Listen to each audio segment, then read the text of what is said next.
Study and Consulting. I don't want to. Originally, my partner, Lloyd Russell, he was going to be here to speak.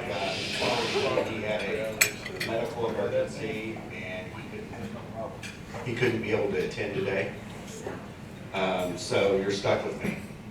And you know, I really like the collaboration and all the different the new ideas that everyone has brought to the table here at this conference. And kind of thought I might start off by saying one of the quotes I'm sure we've all heard before, but you know, insanity is doing the same thing over and over again and expecting different results. We may have heard it, you know, insanity is repeating the same mistakes and expecting different results. And I think we've heard a lot of new ideas here the last couple days, and I'm going to present on EOR. Typically, when I'm asked to consult on something, I like to, you know, look at what the current situation is. Unfortunately, I don't really know exactly how many operators are here in the room right now.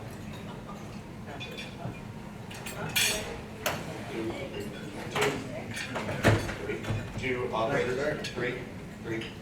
And so I don't know exactly what type of EOR projects that the operators are doing in Osage, and so I took it from a different perspective. I'd like to first show kind of like what I'm doing in an area outside of Osage as an operator, and then dive in what other large EOR companies are doing in the space. So I know there's been a lot of talk about and questions on what the Osage Mineral Council should do with some of these abandoned wells. And I just want to show you this. This is a project I'm personally involved in.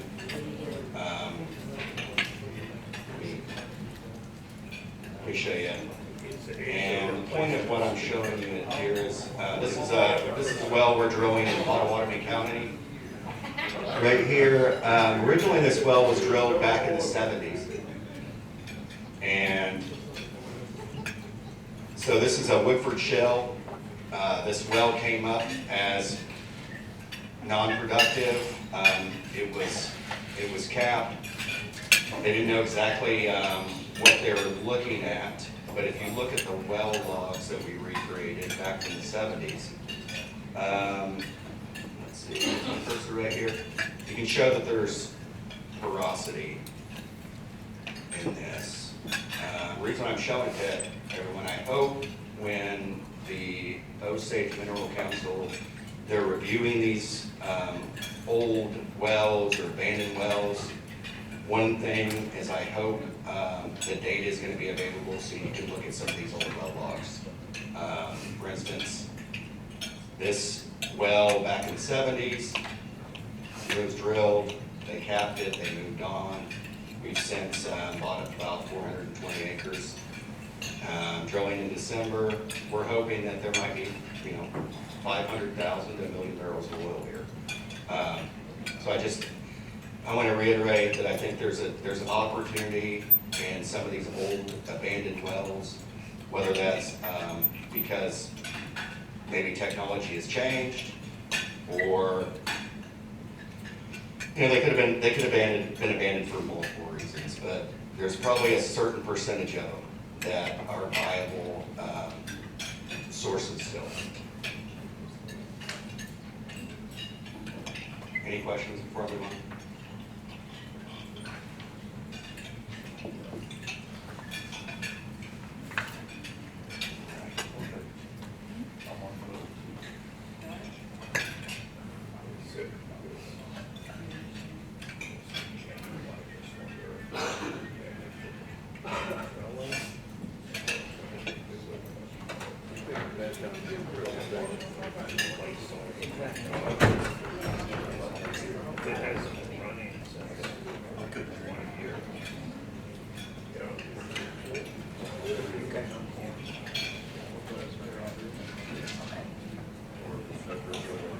I'm gonna listen to you. So when discussing EOR, there's lots of different companies out there. But what after doing a lot of research, these are three companies that, and I'm not endorsing them. This is not a sales pitch. But what I like that each one of these companies, they were really good at certain things they were doing. So they have formed a coalition with some proprietary EOR methods. And I'm not saying this is going to be a total solution for every situation in Osage, but I think after going through these slides, there are definitely some things that the operators, the OMC, they can learn from what these companies are doing. So, you know, first one's New Tech, second one's Resmetrics, and then Ultimate EOR. And, you know, really when they started looking at what each individual company was really good at, I mean, so what New Tech's, they're extremely good at looking at historical production and reservoir modeling, reservoir volume analysis, oil in place analysis, and looking at the historical logs that these wells can produce. Resmetrics, they have proprietary tracer technology, tracer data analysis, tracer data modeling, and Ultimate EOR. They have all the different methods, technologies, enhancements, and they're the people that are actually going to implement the plan in place.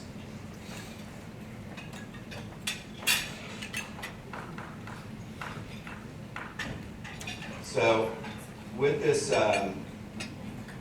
process, they've broken it up into about 5 different tasks. And first of all,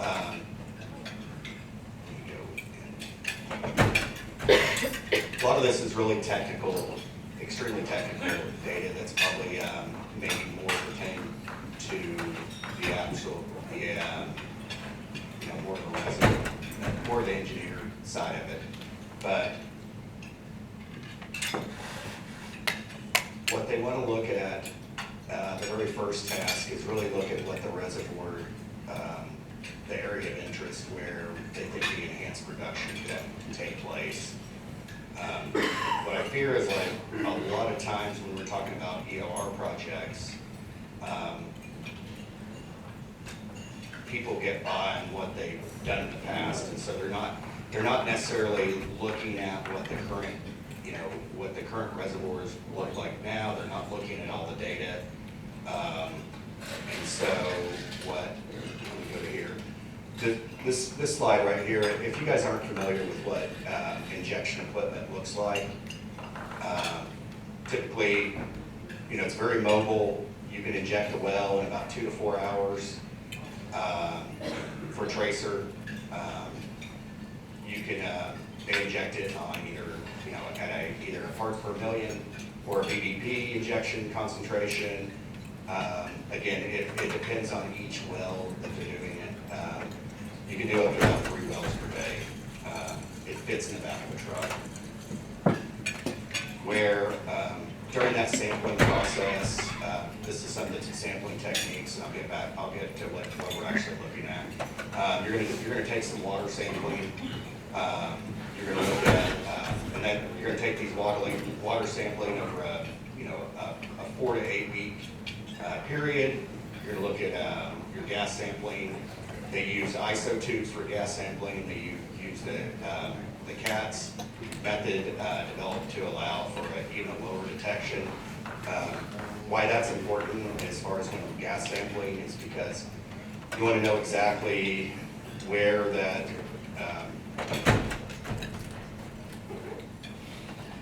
sample is actually going in your reservoir. You want to be able to detect the lowest amount so you know exactly what it's doing.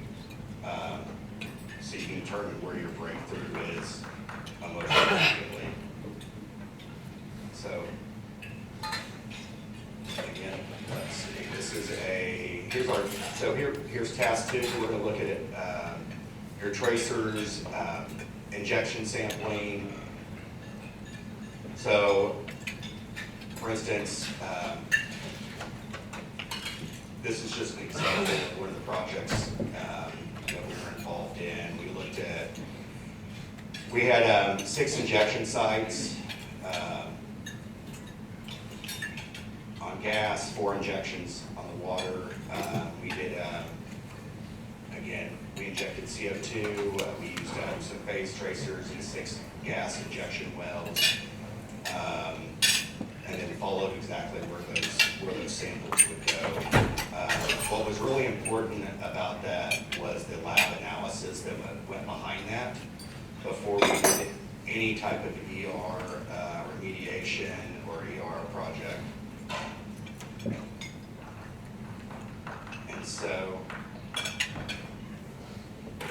what we're really looking for is a breakout time in it. And so you can follow this curve. So when we start the injection, you can see where it just falls off the cliff here. And so what you're looking for is how long that tracer is actually going into the injected water. And I think this is going to be probably a more, I'll go back to that slide. So, okay, so if you look at, let's see, you see my cursor? No, maybe. Look at injection 1 right here. So you can see you have breakthroughs throughout this whole formation right here in red.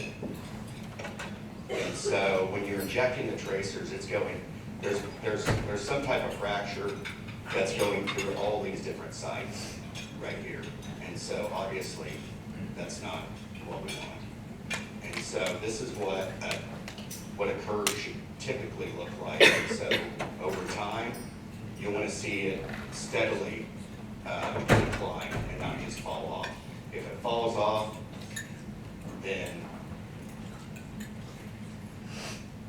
that's a multiple fracture. If it falls off, you know there's a fracture. And so typically in a formation, whenever you see what you're trying to do when you're doing EOR, you're trying to push it. You think of it like if you're looking down at it, think of it like a cloud. Give your injection site, what you're hoping is that it's going to slowly go out like a cloud versus going, if there's a fracture, it's going to go immediately to that well. And so this is what, from a visual representation from the mathematical data, is what it looks like. As soon as it's injected over time, it almost immediately falls off. So your mean resistance time, there's just enough time. So you know it's not going to the places where it should. There's some path of least resistance that it's getting to.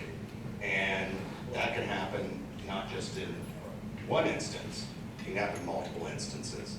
So here's a graphical representation on one of the wells that we looked at, where there was actually 2 fractures in that. And then this is what a normal sweep would actually look like. And in fact, this is what it looked like after the fact, after we did EOR. Is there any questions on this?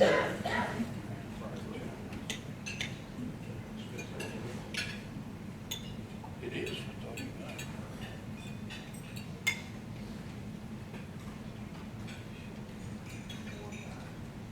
All right, so once these companies actually look at the reservoir volume, they look at where the targeted areas are going to be, put together it's a very sophisticated modeling process. Look at what the achieved outcomes or desired outcomes should be, and then they start looking at, once they start injecting tracer, whether it's a water flood or a gas flood, where exactly where they feel like the most gains could be. And so I'm sure everyone's heard of what swept pore volume is.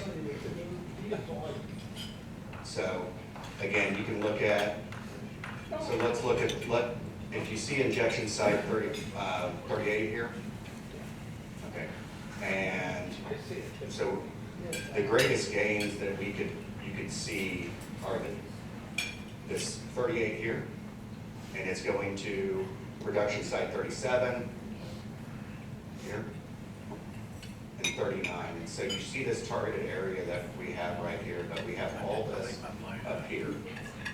And so, again, I want to emphasize that when you're doing EOR projects, it needs to be extremely targeted. You need to look at, and what it really boils down to is it takes time. And so it's not a matter of just going out there and buying polymers and injecting them and then and adjusting them over time. I think the key here is that whatever company that's doing your data analysis is that, you know, it's beforehand, and once you start doing stuff, you have to actually start doing water sampling over time. And so typically, at least a minimum of 4 weeks observed time, up to 8 weeks, in order to get really some fine data points in this.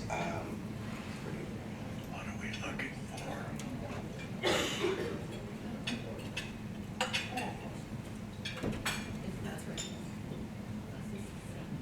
Is anyone in the audience actually currently doing any EOR projects now with tracers?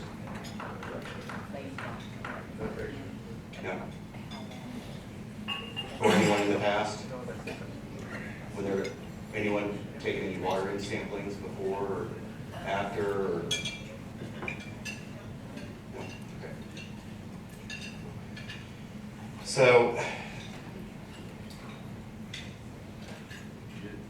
you're really gonna, once you calculate your pore volume and your fractional and fluid cycling for your potential thief zones, that's when you can start compiling that data. And when you're talking about a thief zone, you're just talking about that fracture. Where is the least path of resistance going? And how can you close that up? And so visually in your mind, if you can think of, you know, there's some type of fault or fracture in the structure. And so I think the best, when my son, who's 15 and a half, when he asked me to describe it, I was like, well, have you ever heard of leak stop in your radiators? And he's like, well, yeah, I have. And I'm like, well, same principle, is that you're trying to stop a leak and you're trying to close that off. And that's how we do it. And so, you know, first we're going to build our logs and tracer fit spreadsheet for each well pair, and we're going to actually, we need to continuously update those. You know, once you calculate your pore volume and your cycling fraction for each of the thief zones, you're gonna log your normal tracers. You're gonna calculate what your residence time distribution is for a two-phase flow, and that's you know, up and down. And so you're gonna interpolate all the data in increments and update the predicted wet pore volume and future sampling adjustments. And so I can't reiterate that it's not as simple as just going out there and doing an EOR project and just injecting what someone has in the past. First of all, costs have soared. I think, you know, typical EOR projects, when you're just talking about some of the basic polymers, they've seen maybe a you know, if not double, triple in prices in the last few years, and that trend seems to be continuing. And so, you know, from a cost perspective, cost analysis, you want to make sure that you're putting the money where you think you're gonna get the greatest returns. And again, let me go back to this. That's why everyone needs to do their homework first, is that just because you think that maybe this is the best, if you look at it, here's an injection well right here, you think, well, maybe this is the best area to do it. Well, if you didn't do your volumetrics properly, or just a hunch or a gut feeling, well, you may actually be putting your money into something that's not as viable as another area. And so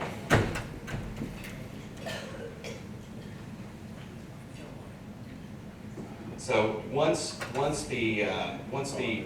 the two main companies, one's really good at looking at historical data, one's really good at looking at, first of all, they have manufacture their own tracing chemicals. They have, when it comes to water, they have close to 50 different proprietary chemicals they're using. When it comes to gas, I believe about 14, 15.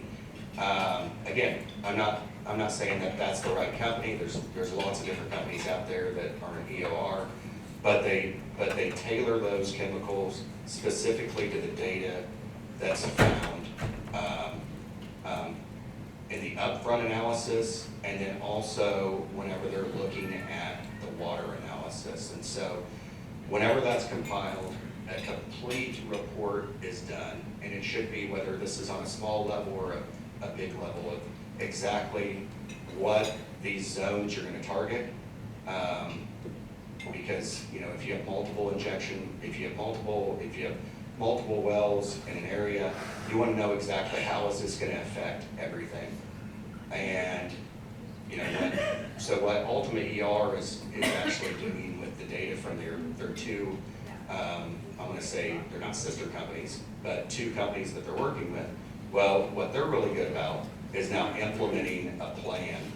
And I find it interesting is that, for the operators that could, have the financial bandwidth to do a large EOR project, is not only do they give you this plan, but they also provide lots of training as well. And so it's something that an operator can do. They can learn from them, and they may get to the point where they feel like their lab, whether it's their lab they're using or another lab that they're working with, can provide some of that data analysis for them.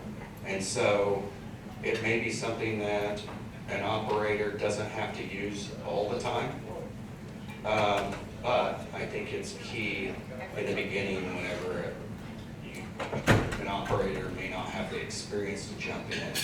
There's lots of different processes before you want to jump into, just say, CO2 flooding.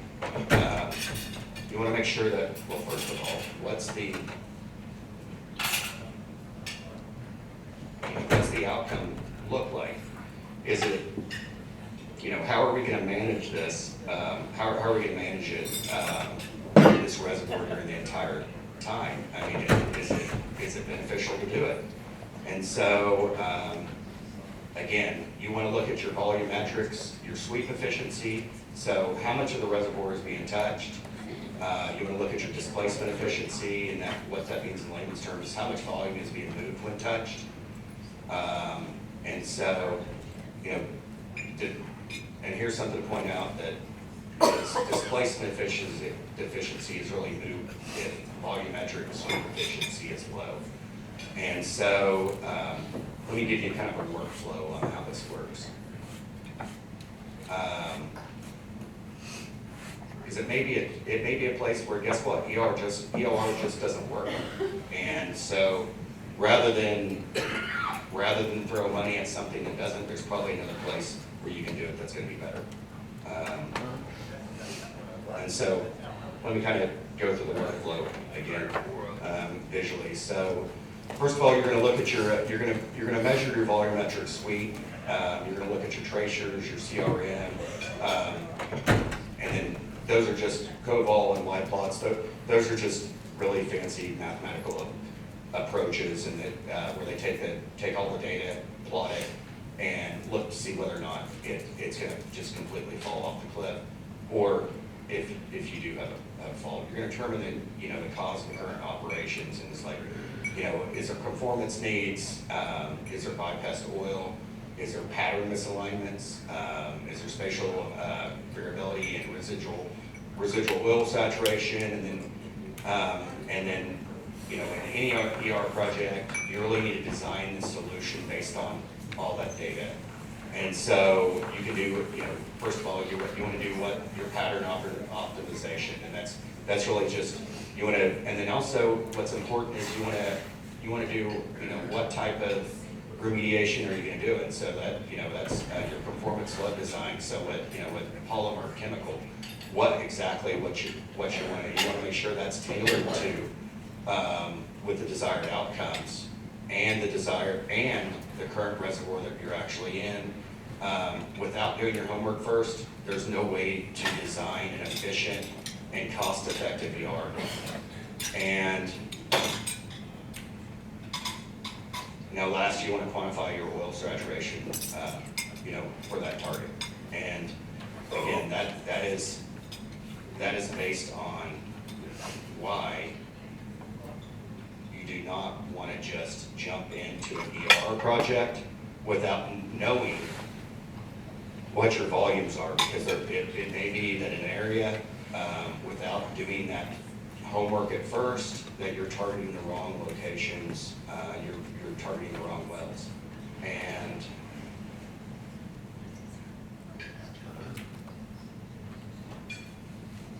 what I think, one of the reasons why I picked these three companies wasn't to sell anyone in this room on them, is that, but I do like how Ultimate EOR, they have a global exposure, and so when that happens, they see a lot of different situations in a lot of different areas, which everyone can learn from.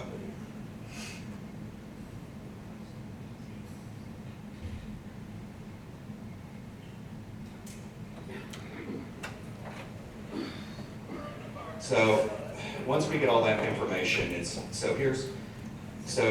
what the diagnosis and design kind of looks like, and what they're going to take into account. Now that we know our E, we know our flow geometry,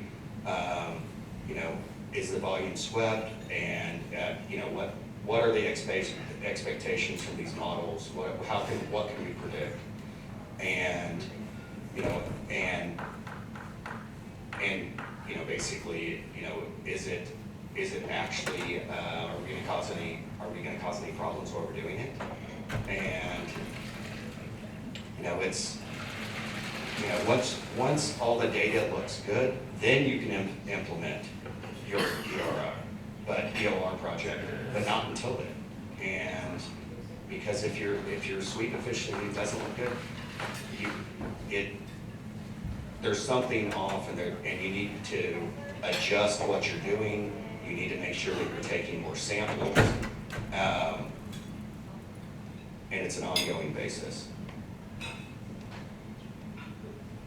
And so, whether the operators, whoever used a company like this, but first of all, here's some of the benefits of it. By using a properly designed tracer program, you can identify potential EOR inefficiencies. I think that's probably what you see in a lot of the EOR projects out there, because they haven't really looked at the history of the reservoirs. They haven't looked at all the data. They haven't put together a solid plan, first of all, and they haven't monitored through water sampling on what those outcomes are and will be. And so, when you guys do run into problems, they can be identified through analytical data, and and then you can really just focus on what those problems are. And then foremost is actually properly applying that data that you gathered, and finding what the best and most cost-efficient solution is to enhance your production. When it's really expensive to operate, and I don't see those costs coming down anytime soon. But I think everyone's main goal is to increase production. And so when everyone's budgets are limited, people in this room, everyone needs to make sure that they have a proper plan in place. And I think that, after talking to, other clients, a lot of people have it in the past. They've always done what they've done in the past, or what their neighbor's doing, or what they've heard, or they'll go to these oil and gas conferences, the large ones, talk with a certain vendor, and that vendor will sell them on this new technique. And the reality is that I'm sure there's probably multiple companies that are just local that specialize really good on data analysis. It doesn't have to be a company in Houston, or that's really good at the background analysis, trying to get the information from the BIA combined with the information that the current operator has. And so looking at that, and then making sure that you define what that remediation plans are, and also making sure that those plans, you're willing to change those plans with your engineer as you move forward on it, and make modifications to it. And so, long story short is that you can use these EOR methods and get a clearer picture on how successful the current injection strategy it is, and how to identify potential improvements. Any questions?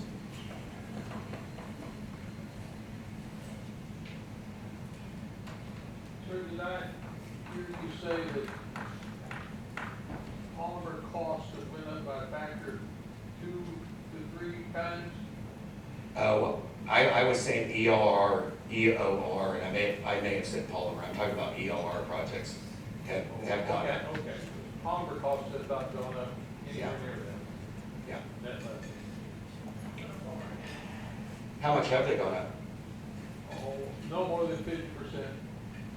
If that much. I actually worked for a polymer manufacturing company back in the 80s, and I can basically buy product now pretty much the same cost as we buy back then. Yeah, and these are polyacrylaments now. If we're talking about harsh environment polymers and all, I don't know the answer to that.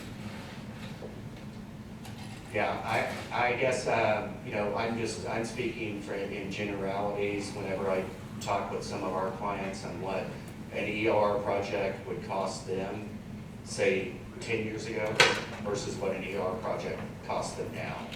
And those costs, conservatively, have almost doubled in price. And so, Cost for everything else has gone up substantially. yeah, and so I think that the point of this presentation wasn't to give a generality on how to do EOR, because I think when we're talking about budgets and how critical it is to make sure that you have a program that's gonna be effective, is that as an operator, just not throwing money at what you think is the best place to put it, is that you need to do, there's too much data that's out there that the operator has themselves. There's too much historical data out there, and that through a proper program of monitoring it, you can gather more data on it, when you're looking at just tracers, on when, what you should do to implement an EOR. And so what I'm saying is that any type of EOR project, you shouldn't just jump in and do it. You need to look at everything as a whole first. Well, actually,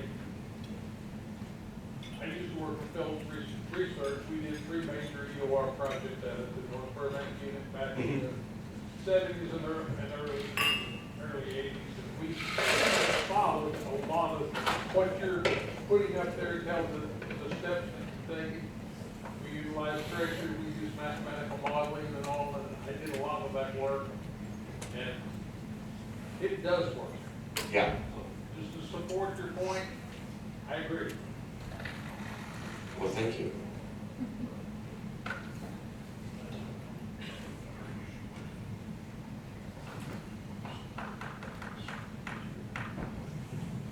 What type of impact will those polymers have on our oil in the long run?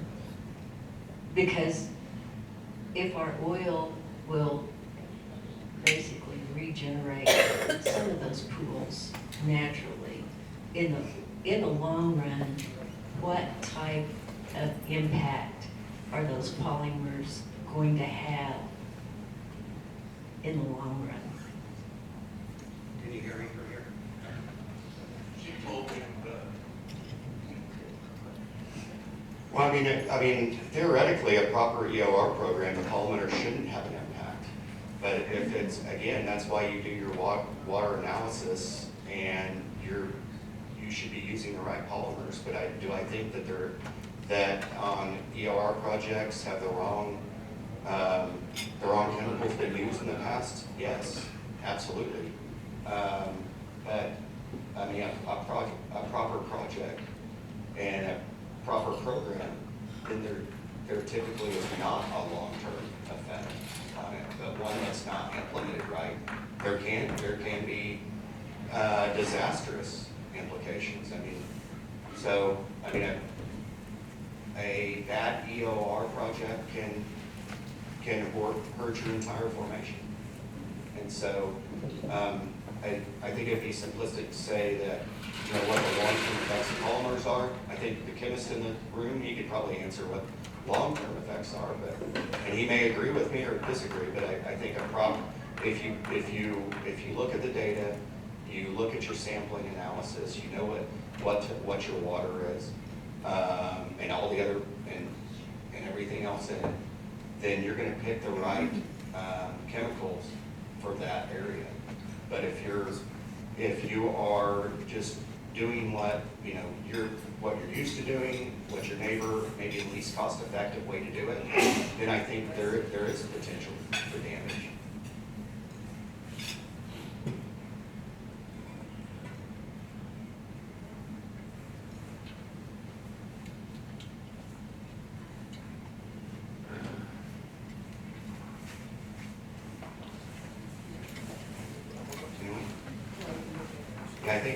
And I think if you can visualize in your mind like what you're trying to get for EOR is that whenever you're doing an injection well and you're trying to filter it out, what you'll find is that one, maybe multiple fractions, like in that container, that it's going everywhere.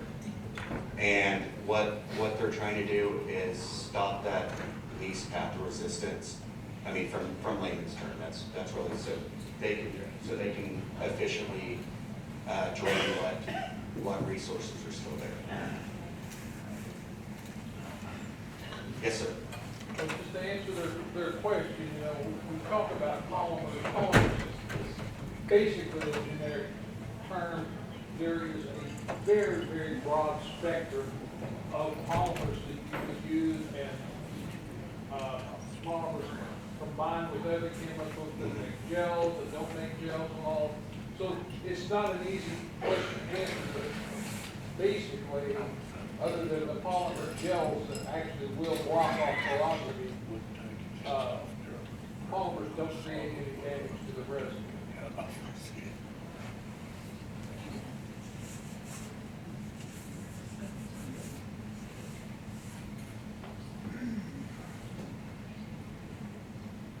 Well, thank you. No other further questions?